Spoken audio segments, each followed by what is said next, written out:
From claims of healings and visions to the world's most inexplicable events, whether you're a believer or a skeptic, the truth is always worth the hunt. EWTN Radio presents The Miracle Hunter with Michael O'Neill.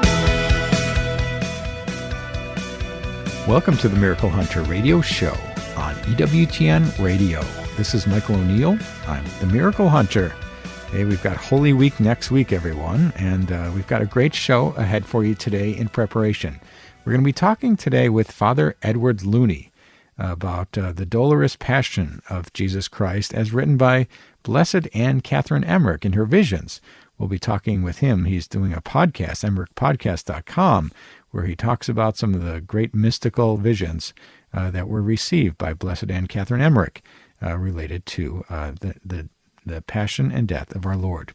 We'll also be speaking with Kevin Symonds about Sister Lucia of Fatima, one of the very wild claims that has been made over the years about one of the oldest of the visionaries of Fatima is that after 1967 there was another Sister Lucia of Fatima, a replacement. And so we'll be talking with Kevin Symonds about this news that just broke this past week, where the Fatima Sanctuary, two officials came out with a sort of a statement on this. And so we'll be excited to hear what Kevin says later in the program. Check out my series, Explore with the Miracle Hunter. It airs every week on EWTN on Saturdays at 5 p.m. Central Time. Coming up tonight on April 12th, we look at the Rocamadour episode, and that's the Church of Rocamadour houses an image and bell that, according to legend, mysteriously rings out to herald miracles happening on the high seas. I'll be investigating that one, so check out Explore with the Miracle Hunter Rocamadour, and that's tonight at 5 p.m. Central Time. And if you don't want to watch my shows and you want to just go on a trip with me, you can join me on a Jubilee Year pilgrimage to Milan, Turin, Florence, and Rome. That'll be coming up July 28th and ending August 4th, and that's for the canonization of Blessed Pier Giorgio Frassati. And we're going to see the Marian apparition sites in Italy, visit the Duomo in Milan, we'll visit Turin to see the Cathedral of St. John the Baptist where the Shroud of Turin is held. We'll walk in the footsteps of Pier Giorgio Frassati and see the places where St. John Bosco had his famous visions. We'll go to Florence, home to many great artists, of course. We'll see the Michelangelo's David, as well as the apparition site of the Mary to the Seven Holy Founders of the Servites. And we'll finish up in Rome to see the incredible sites around the Vatican, ending with the canonization of one of the great modern saints. That's Pier Giorgio Frassati. So you can check that one out. You can go to pilgrimages.com/miraclehunter to find out more and to sign up. And that's July 28th through August 4th. Later in the show, we're going to be looking at the might-be saint of the day. For today, we've got Blessed Eleuterio of Plataea, a martyr who died in 1257. The 365 Days with Mary project for today, April 12th, we've got the Virgin of the Revelation from Tre Fontane in Rome, in Italy, in 1947. The question of the week, it's a good one. What is the greatest miracle of the last 500 years? I'll do my best to try to answer that one. And the miracle of the day, St. Zeno of Verona, in 1553. He stopped a flood with his prayers. We'll tell you more about that in just a little bit. Let's take a look at the miracle news. We do this every week where we talk about the miracles happening all around the world and those things that relate to miracles. And this week there was an article about a new exhibition in St. Peter's Basilica, a one-day exhibition of the Veronica Veil. So on Sunday, April 6th, which is the fifth Sunday of Lent, St. Peter's Basilica displayed the revered Veronica's veil, a cloth that, according to tradition, was used to wipe the face of Jesus on his way to Calvary. And it renewed a very ancient tradition of the Catholic Church. 6 p.m. local time, while the litanies were being intoned, the faithful walked through the naves of the basilica, entering through the holy door, and this relic, known as the Holy Face, was displayed in an extraordinary liturgy. And afterwards, the archpriest of St. Peter's Basilica celebrated Mass with everybody participating. And so when we talk about this relic, of course, we're talking about the tradition that's referenced in the sixth station of the cross, where a woman named Veronica, according to legend or history, wipes the face of Jesus with a cloth as he carries the cross to Calvary. And according to tradition, this cloth bears the true image of Christ's face. And the woman who wiped Jesus' face is commonly known as Veronica, derived from the Latin vera icona, meaning true icon. And it's believed that Jesus' face was imprinted on this veil on his way to the cross, and the cloth itself is also named the Veronica. And so this is one of the most amazing relics we have in our Catholic Church, according to tradition, and throughout the ages. Over centuries, many pilgrims have gone there to venerate it. So that was in keeping with the tradition. On April 6th, this miraculous cloth, the Veronica veil, was displayed at St. Peter's Basilica. For more information on this miracle story or any of the other miracles that are happening around the world, you can connect to the Facebook page of The Miracle Hunter, where we post stories happening each and every day.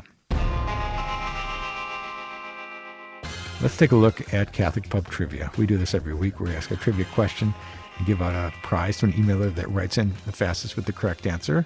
My friends who know me know that I love trivia. You might find me at a random bar on some night playing pub trivia, but this is Catholic Pub Trivia, so we'll ask you a question for today. And we'll be talking with Father Edward Looney about Blessed Anne Catherine Emmerich today. And so it brings up a good question. She's not even a saint yet. Who was the last German saint to be canonized? If you think you know that answer and want to win the prize, the image of the faces of Mary, send me an email to questions@miraclehunter.com, and maybe you'll be the one with the right answer. And answers and winners will be posted on the show page on miraclehunter.com. In last week's question, we talked about Solanus Casey. How many other venerables, blesseds, or saints were born or spent significant time in Michigan? And the answer to that question is 1. That is Venerable Bishop Frederick Barriga. He was born in 1797. He was a missionary to the Ojibwe people around Lake Superior, and he arrived in the United States in 1830, served in Michigan from 31 till his death in 68. And that he's known as the Snowshoe Priest. And they do have a miracle there that I believe, I have confidence that will lead to him being declared blessed, perhaps sometime in this next year. And there, of course, there is another who's not a venerable or blessed, but a servant of God, meaning a might-be saint on the way, and that's Francis Irving Hoole.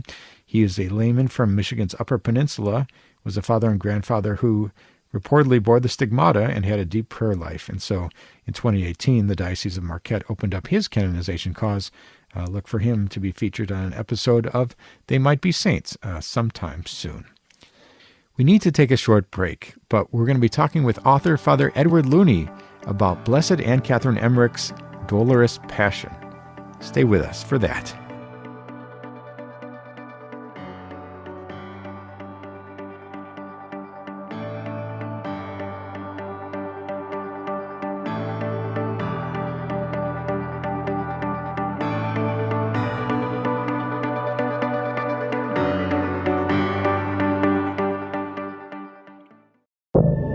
Now, back to the Miracle Hunter on EWTN. Here's Michael O'Neill.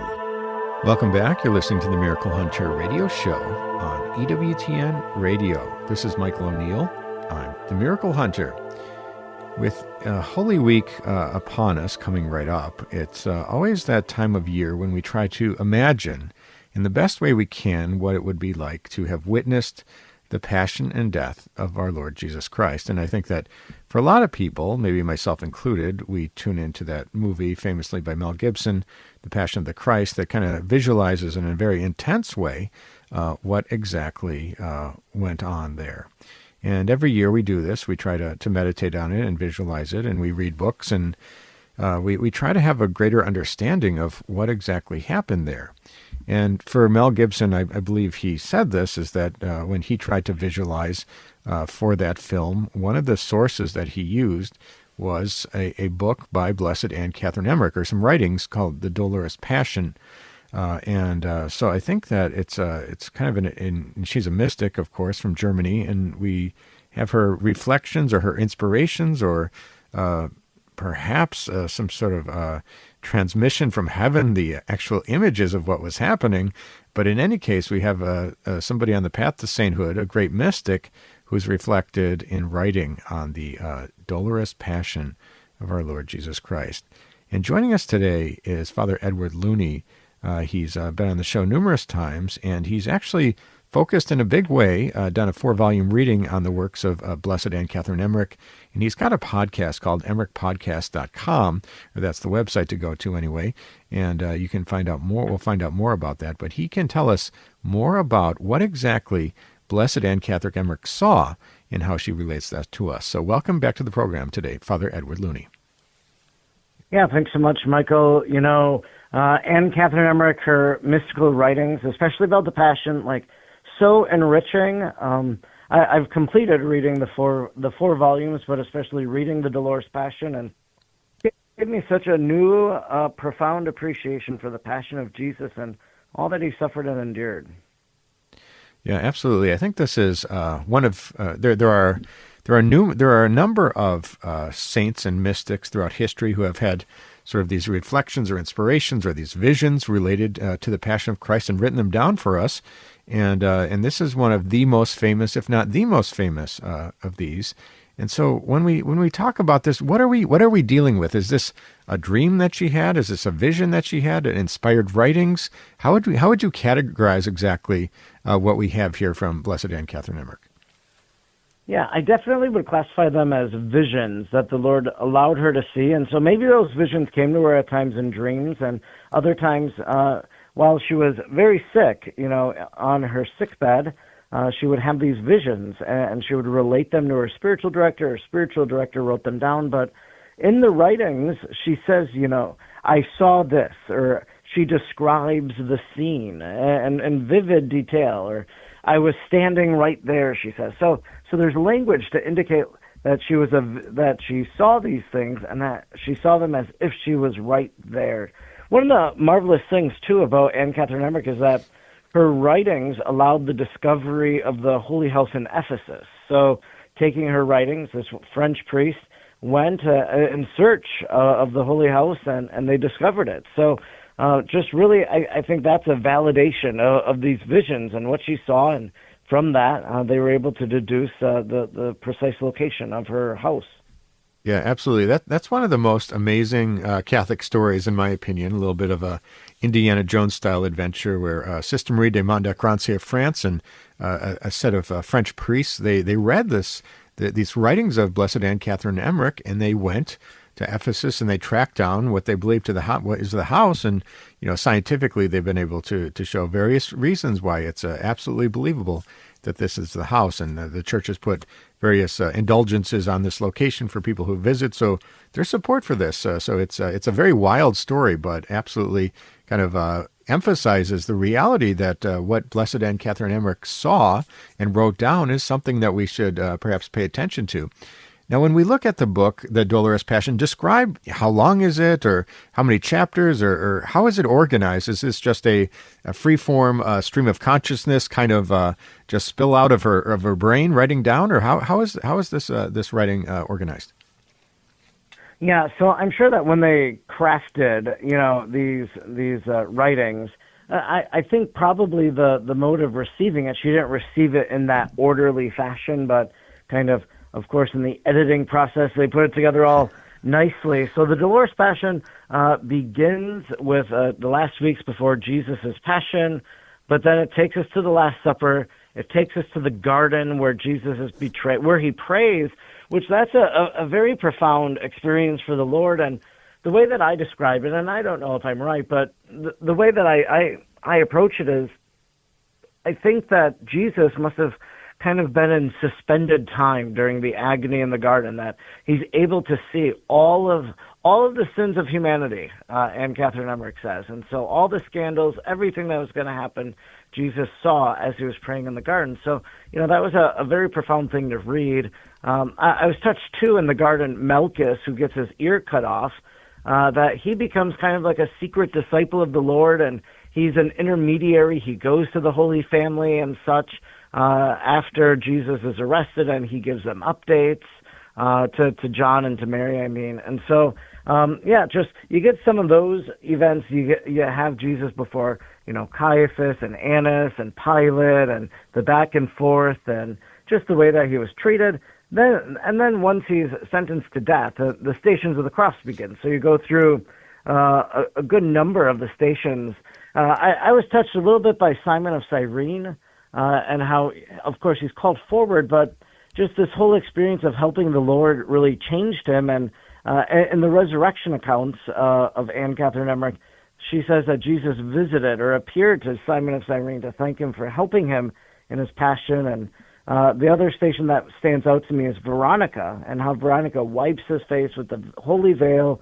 And then it said that she placed it in her bedroom, and that she, had this holy relic for so long until it was, given away or whatever. But I just thought that was a kind of a beautiful religious image too. Just thinking about, like, in my room, do I have holy images surrounding me as I sleep? As she was able to sleep in the presence of that holy relic. But then, it goes through the crucifixion and ultimately the resurrection. Absolutely. We're talking today with Father Edward Looney about a fascinating topic, and that is the visions of Blessed Anne Catherine Emmerich, a German mystic, about the passion and death of our Lord. So it kind of gives us an insight into what may have happened. And what would you say, obviously some of the things that Blessed Anne Catherine Emmerich relates are not even found in the Gospels. You referenced Saint Veronica, for example, the legendary woman who wiped the face of Jesus. What are we to do with information that hasn't been canonized, so to speak, put in the canon of the Gospels, but that we get from a saint, somebody on the path to sainthood? How do we reconcile this? Do we just use this for our own sort of inspiration and prayer, or can we take this to the bank? How do we deal with this? Yeah, that's a great question. Because the reality is there are a lot of different mystical writings out there. So the other project that I had done with handbooks a few years ago was with Maria of Agreda and the Mystical City of God, and her 4 volumes, and doing a 365 with reading and commenting on Maria of Agreda. And so, there are certain facts that if you looked them up in Maria of Agreda, it's going to be a little different than what Anne Catherine Emmerich says. And so then you have the difference of these mystics, and somebody has to be wrong approach there. So Anne Catherine Emmerich, she readily admits sometimes as she's writing, she's like, I believe I saw this. I could be mistaken. I don't remember exactly. So she admits her fallibility there, that she could be in error. So she has a great humility. So when it comes to these things, I think, it's just meant to really enrich our own spiritual meditation, our own reflection. I have a line that I always say, like, if these things didn't happen, they should have, just how profound they are and whatnot. But at the very least, some of these things that the scriptures don't treat, it allows us to begin thinking about it and meditating about it in a way that we probably wouldn't if we didn't read the mystical writers. Absolutely. And we've been talking today with Father Edward Looney about the Dolorous Passion as related by Blessed Anne Catherine Emmerich. And, of course, this connects with Tan Books. They have their own publication of this. How are you connected with Tan Books, or how does your project, the Emmerich podcast, all tie together?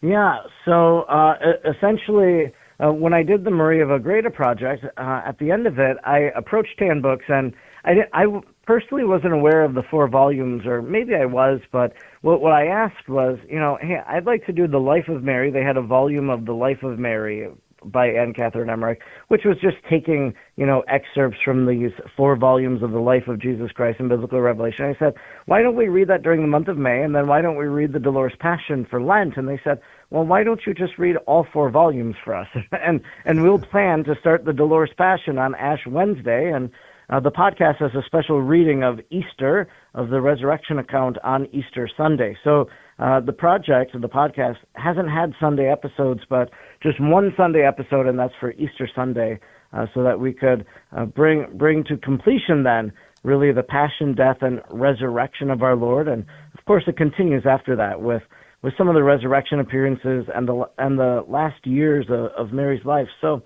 the podcast that I have is just called Life of Jesus Christ in a Year, from the visions of Anne Catherine Emmerich, but the easy way to find it is emmerichpodcast.com, and Emmerich is Emmerich.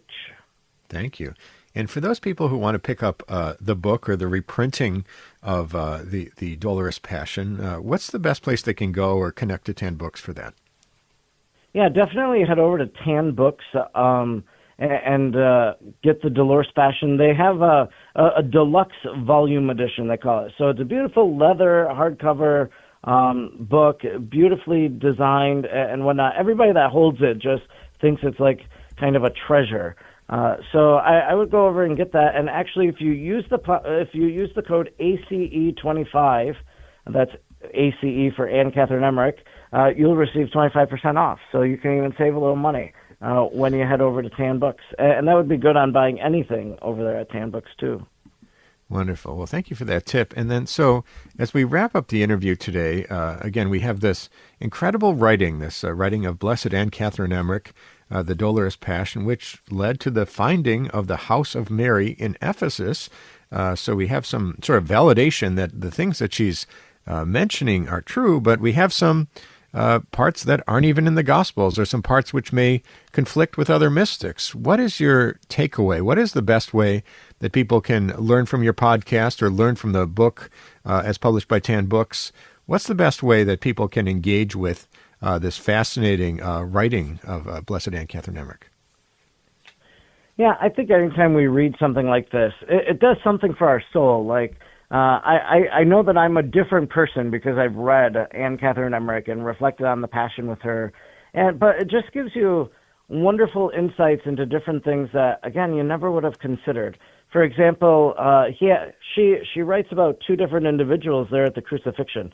One was a soldier named Abinadar, and then the other was Longinus, or as she refers to him as Cassius.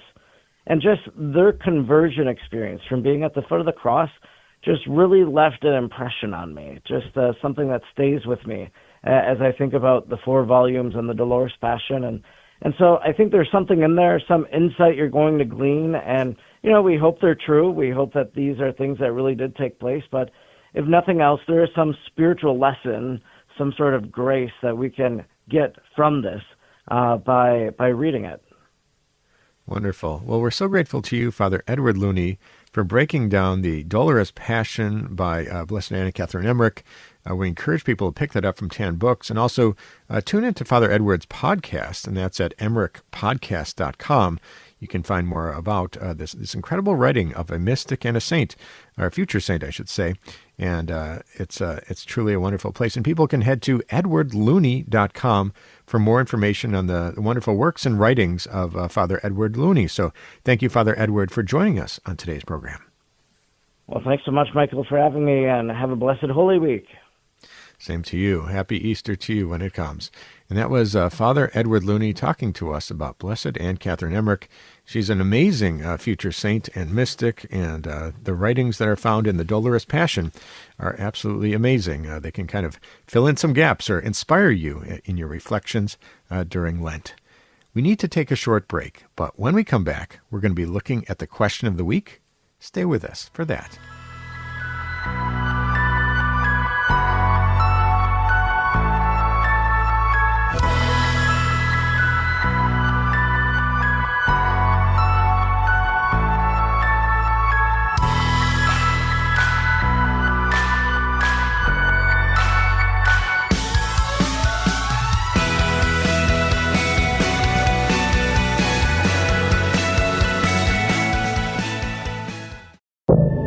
Now, back to the Miracle Hunter on EWTN. Here's Michael O'Neill. Welcome back. You're listening to the Miracle Hunter radio show on EWTN Radio. This is Michael O'Neill. I'm the Miracle Hunter. Hey, I love getting your questions. People write in from around the world with questions about miracles happening in today's world and those that have happened centuries ago. And I love getting the questions via email, but I also like answering them in person when I give a talk. I give these presentations at various Catholic churches or shrines or conferences.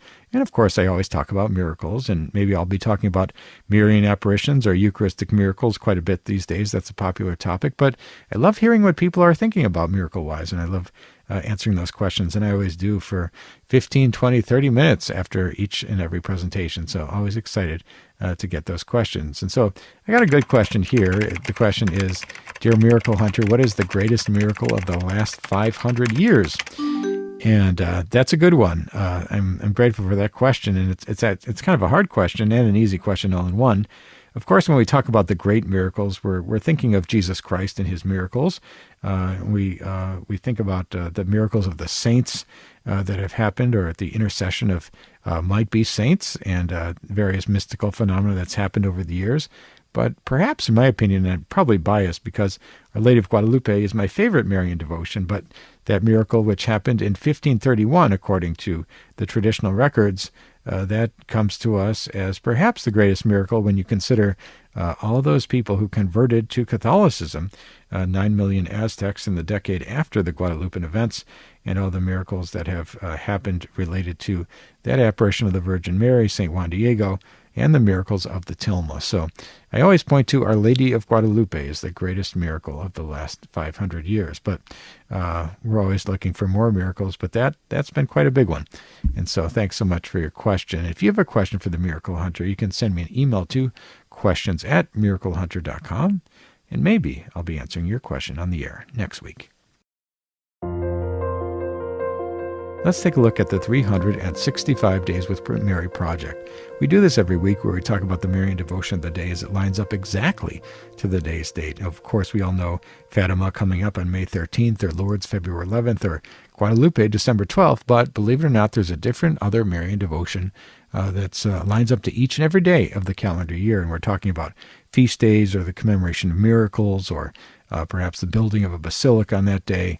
There's all kinds of ways to celebrate and honor the Mother of God in countries all around the world. And so for today's date, April 12th, we've got the Virgin of Revelation from Rome, Tre Fontane in Italy in 1947. And the story goes that Bruno Carnacchiola was a poor anti-Catholic tram conductor who began to plot an assassination of the Pope. On April 12th, he and his children encountered the Virgin for 80 minutes in a grotto at Tre Fontane. And Bruno reported that the beautiful woman his children first saw had a motherly but sad expression, and she wore a green mantle over a white dress and a rose-colored sash around her waist, and in her hands she had an ash-gray book close to her chest, and while at her feet you could see a crucifix that had been smashed on top of a black cloth. And although it was quickly approved for faith expression in 1947, there's been no definitive judgment about the supernatural character of those events. And that's the Virgin of Revelation from Tre Fontane in Rome in Italy in the year 1947. To me, this is one of the most fascinating stories. We did an episode of Explore with the Miracle Hunter, Tre Fontane. You can find that on EWTN On Demand to find out more about this amazing story about Mary as Virgin of the Revelation. Let's take a look at the miracle of the day. We've been doing that this year, where we try to find a miracle at some point in Christian history on the day's date that lines up. And so for today, we're talking about St. Zeno of Verona. And he served as a bishop of Verona from approximately 362 to 380. And he was renowned for his theological writings and pastoral care. And there was a significant event linked to him that occurred in 558 when severe flood from the river Adige threatened his church, and despite the rising waters reaching the windows of the church, the interior remained dry, which was considered miraculous as a result of his prayers. And his feast day is today, April 12th, so that's St. Zeno of Verona with today's Miracle of the Day. Let's take a look at the sainthood news. We do this every week to try to keep you up to date with those saints who are coming down the pipeline. And so on Saturday, March 28th, Pope Francis, he approved the favorable votes for the ordinary session of the Cardinal Fathers and Bishop members of the Dicastery for the Cause of Saints for the canonization of Ignatius Chocula Moyolan. He's an Armenian Catholic Archbishop born April 15th, 1869 in Mardin in Turkey, and died on June 11th, 1915 in Karaköprü, also in Turkey. And according to the Dicastery for the Cause of Saints website, the Bishop of Mardin of the Armenians and martyr during the genocide of Christians perpetrated in this region by the persecutors of the faith, having refused to embrace another religion, he consecrated bread in prison for the spiritual refreshment of his fellow prisoners, and they were later shot together with many other Christians. By shedding his blood, he obtained the prize of eternal peace. And so that is, and it is Ignatius Chocula Moyolan, the Armenian Catholic Archbishop, who is now considered a blessed in our Catholic Church. let's take a look at They Might Be Saints, Saint of the Day. We do this every week, and this lines up to my television series, They Might Be Saints, which airs each week on EWTN, and my book, They Might Be Saints, which is available at EWTNRC.com, about 22 Americans, venerables, and blesseds who are on the path to sainthood. So we try to look at those people whose feast day or death anniversary lines up exactly to the day's date. So for February 12th today, we have Blessed Eleuterio of Plataea, who died a martyr in the year 1257. And he was a Mercedarian and a lay knight, and he was noted for his personal piety and zeal for an austere life. In 1257, he and Blessed Ferdinand of Portalegre were sent to Algiers to ransom Christians enslaved by Muslim Moors. They were captured, robbed, and executed by Saracen pirates. And he is a martyr. And he was scourged until death and then stabbed with a sword on board a ship in 1257, and his body was thrown to sea. So that is Blessed Eleuterio of Plataea. With one miracle, Blessed Eleuterio will go on to become Saint Eleuterio. We need to take a short break, but when we come back, we're going to be talking with Kevin Symonds about the hypothesis of the fake Sister Lucia of Fatima. Stay with us for that.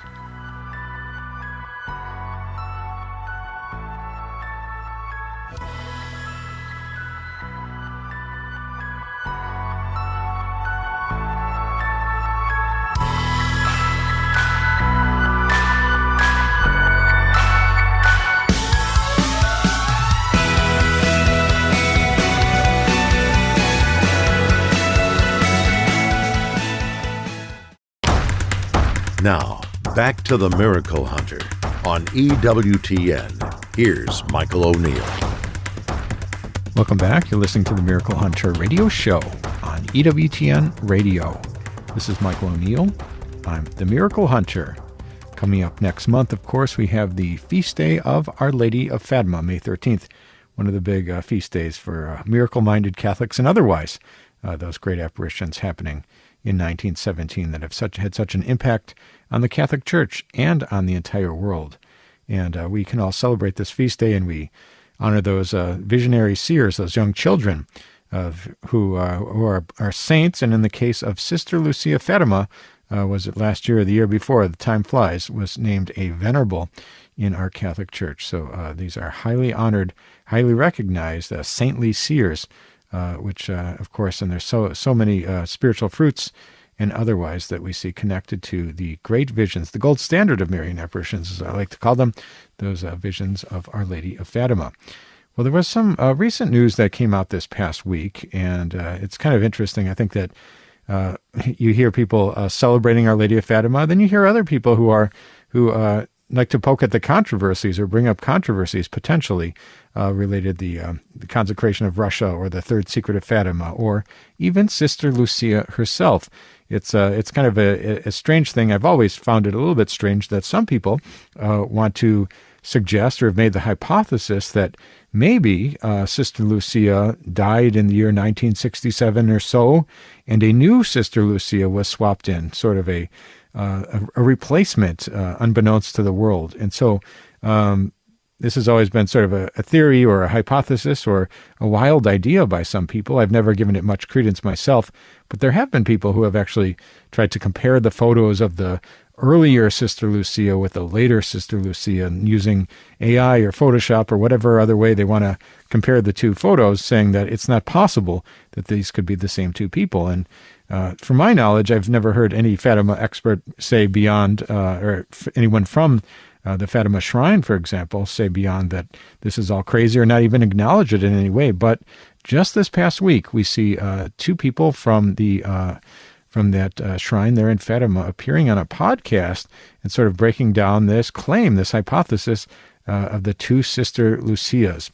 And so we're so excited today to be joined on this show by Kevin Symonds. He's the author of the second edition, just recently released, on the Third Secret of Fatima, and he's one of the true Fatima experts we have here in the United States. Welcome back to the program, Kevin Symonds. Hey, thank you for having me. It's great to be back with you. Yeah, it's great to chat with you about this. And as I mentioned, I've never given any credence to this hypothesis, this wild idea that there were two Sister Lucias, and I'm not sure there are different ways we could say the people who are proposing this maybe have other agendas, perhaps raising different questions, but this is kind of a wild idea. What is exactly the hypothesis that there are two Sister Lucias? Yeah, so it depends upon the how far back you want to go with looking at this hypothesis. It goes back, I think, about 20 years because I remember looking at it roughly about that time frame. And it's different ideas connected to it, but at heart, the fundamental hypothesis is that at some point in time between the 1940s and the 1960s, the real Sister Lucia either was kidnapped or died or murdered, however, and then swapped out with an imposter one that we started to see publicly from 1967 onward. Again, there's different ideas to it, but that's at heart the basic idea of this imposter Lucia hypothesis. So when we talk about this hypothesis that's been proposed over the years, I know that people point to the dental work, perhaps, of the younger Sister Lucia and the older Sister Lucia, or the facial structures don't really correspond, and they use various photo editing or comparing software. What's the heart of the argument that they're launching into this very wild claim? Well, it depends upon what iteration you go with. There was about 20 years of history, at least, I think, behind this, because I've been around a while now, and I think I've seen this about going back that far. But at heart, the idea was that sometime between the 1940s and 1967, something happened to the real Sister Lucia, the last surviving seer of Fatima, and then she was replaced by an actress or some kind of an imposter around 1967. So what makes them say that? What is it about the later Sister Lucia that's supposedly so different than the younger one? Well, one of the big things that's mentioned are the teeth. And like the facial structure, there's people think that they can't possibly be the same person, and there's been some question about that over the years.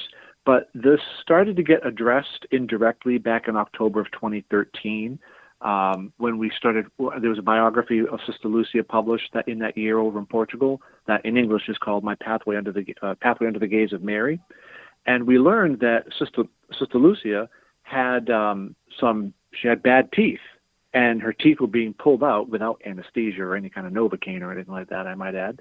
And so her teeth, those weren't her teeth anymore. She had to have dentures, and so if you don't have your own teeth anymore, your whole facial structure starts to change.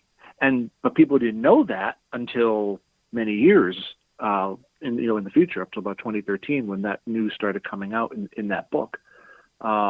But this hypothesis had taken root by that point, and then from 2018 onward, it started getting more traction due to the results of the efforts of an organization that was soliciting money from the public to hire former facial recognition software and technicians and people who used to work for the FBI even. These people have come out and through this organization and have made statements to the effect of this can't be the same woman or they're different women. And so it's gained traction for that reason for the past 7 or so years. Have they pointed to anything beyond facial structure, sort of handwriting samples or perhaps personality changes detectable in written correspondence or otherwise? Has there been anything else aside from dental work and facial structures that this argument rests on? Yes, I believe that there has been some question about the handwriting. That first started coming out with Antonio Socci's book. I think there was some question about the handwriting, but then under this particular hypothesis, there was some question about it, if I remember correctly. I vaguely remember seeing something about it. So there's different styles of handwriting. But again, this was indirectly addressed because when the biography of Sister Lucia was published in 2013, there were snippets or at least one page from her diary, her personal diary that had been published with the book. And we saw that her handwriting did in fact change in accordance with the aim of what she was writing. So for instance, if she was quoting the words of Our Lady, Sister Lucia's handwriting would suddenly change. It was a little bit more clearer, it was neater, it was more precise. And so this was very helpful to notice.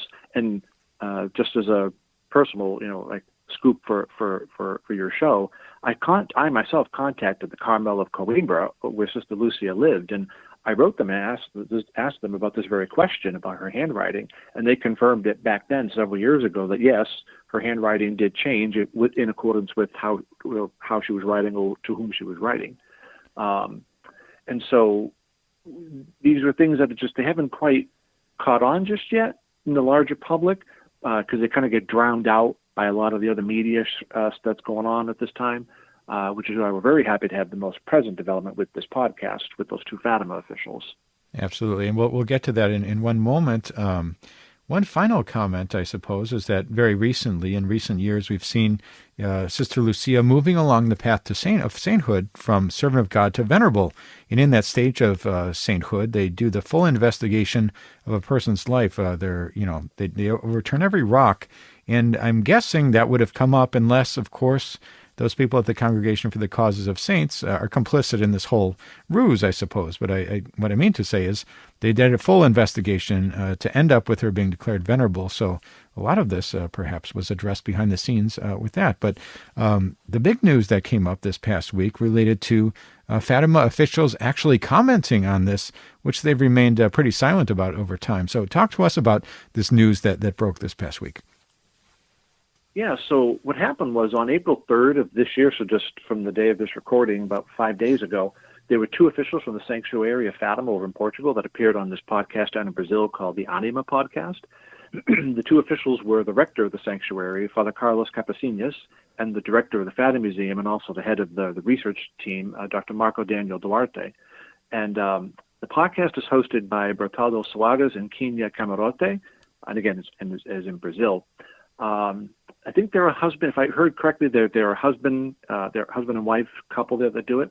And in episode 190, they covered Fatima. They covered the Fatima stuff with the title of Fatima Controversies and Curiosities Revealed. And they discuss things like the assassination attempt, the bullet that's in the crown of Our Lady of Fatima, the bullet that struck John Paul II, the consecration of Russia, as well as matters involved in the third part of The Secret. And then towards the end of the podcast, the female host, Kenya, she brings up the matter of the imposter Lucia hypothesis. And how is that received? I'm sure they've heard this before and have their own answers for it. How did they answer it in this podcast? Well, basically, along the lines of what we were just discussing was the dental feature, the dental issues that Sister Lucia had, and how that changes the structures of your face over time. And if I may, there was if there is something comparable, we know that people can change their facial structures at least to some degree, because there's a very famous or popular trend right now called mewing, M-E-W-I-N-G. I've seen videos about it on YouTube. It's about tongue exercises to strengthen your cheekbones and stuff, and to help lose a little weight in your chin area, make it look more raw, like a rougher jawline. So people can do it naturally, so much less if you have dental issues that require dentures for a good chunk of your life, But then it was Dr. Duarte who answered most of this particular question, but he also talked about the handwriting of Sister Lucia, and he's a very important person to go into that, because not only is he a professional researcher, he's actually worked with the documents of Sister Lucia very closely. There was a picture of him, as a matter of fact, holding the original text of the third part of The Secret that was published in the Fatima magazine several years ago. And having both of them address this particular question, the rector as well as the head of the research and development team there, SESTI, Dr. Duarte, was really important, because it means now that the officials have come out and have said, no, like, thanks but no thanks, like, this is not true.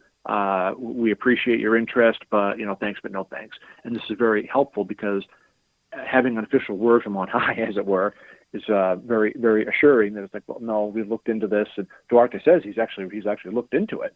From what you could tell, I know you've published it on your website, kevinsymonds.com, and people can go there and actually read the transcript of this. So thank you so much for doing that. When he says he's looked into it, what is he proposing that he's done to understand the claim and how it doesn't match up? Well, I'm not sure he goes into a detailed analysis of everything, but he does talk about some of the more absurd parts. Like, for instance, he mentions one of the things that he saw was there was one of the earlier iterations was there was a photo that had been misprinted, a photo that had been published, and it misidentified the nun that was in the photo. It was originally attributed to be Sister Lucia, but then it turned out to be another nun. So Dr. Duarte is like, this doesn't prove anything. It was just a simple misprint. Someone just got their faces mixed up in the description of the photo. But a lot of it is you can go online and look it up, and I presume that's a lot of what Dr. Duarte did, although he didn't expressly say he looked online. At least I don't think he did. But because a lot of it is online, I don't think there's any specific book that really gets into it in any great length or depth or scientific structure. Although I do know that there was a video by a woman here in the United States that addressed it at some length. She did a fairly good job of discussing it too. But yeah, that's what I can say about how Dr. Duarte went about researching it. Thank you. We've been talking today with Kevin Symonds, author of the now second edition on the third secret of Fatima. We've been talking today about the hypothesis of a fake Sister Lucia of Fatima. And so would you say, Kevin, that this is the first very clear way that the shrine has communicated from officials saying that they're aware of this hypothesis and that they see nothing credible about it? To the best of my knowledge, yes. I have not seen anything official. People may talk about it unofficially, private conversation, but as far as two officials going in front of a camera and saying what they said about it, I'm pretty sure this is the first time. Well, this is good news. I think that there's a lot of things being bandied about, a lot of ideas being considered, a lot of strange claims related to this. So it's good to hear those officials setting things straight for those people who were curious about the question of this hypothesis. And I know one of the reasons we wanted you on this show is because of your book that has just been released, or the second edition anyway, on the third secret of Fatima. We're going to have you back to chat about this, but as a brief overview, Kevin, what went into updating this book, and what can people find that wasn't present in the first edition?